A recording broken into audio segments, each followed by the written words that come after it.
Patricia Gibson. Thank you, Mr. Speaker. The Secretary of State today has expressed concern that opponents of this policy have nothing to say. I reassure the Secretary of State right now that I have plenty to say, but unfortunately I only have 2 minutes in which to say it. In order for any government to be truly progressive, its educational system must do all it can to tackle inequality. Only in this way can our young people reach their true potential. Only in this way can we close the attainment gap, something which the First Minister has made her SNP government in Scotland's mission. Absolutely. There can be no doubt that grammar schools encourage educational inequality. That's why there will be no grammar schools in Scotland. Hear, hear. The SNP government instead is doing everything possible to ensure all children have access to the same opportunities, no matter their background. If we make the mistake of reintroducing grammar schools in England, if there is any impact, any financial impact in Scotland, we in the SNP will fight tooth and nail in our opposition to this policy.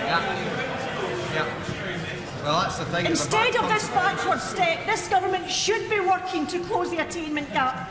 The SNP government in Scotland is committing an additional targeted £750 million to close this gap, with a new, fair and transparent funding formula for schools, ensuring additional resources go where they are needed.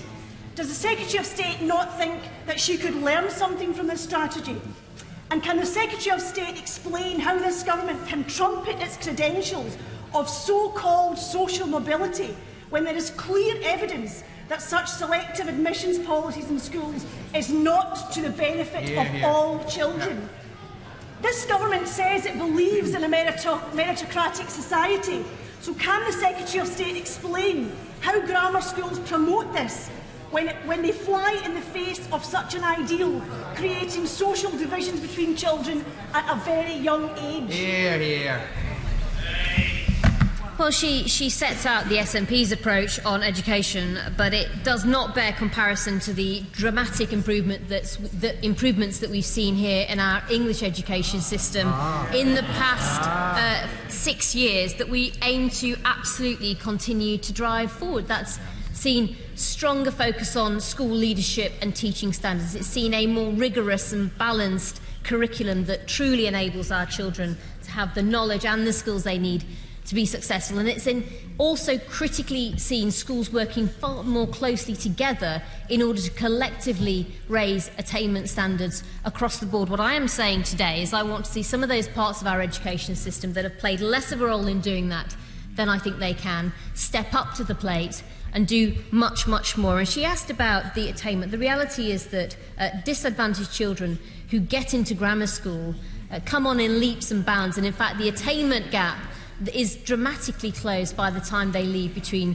themselves and their better advantaged cohorts. It's fundamentally the difference between ourselves and the parties opposite is that we believe that that's a good thing, and therefore we should look at how we can make that opportunity available to more children.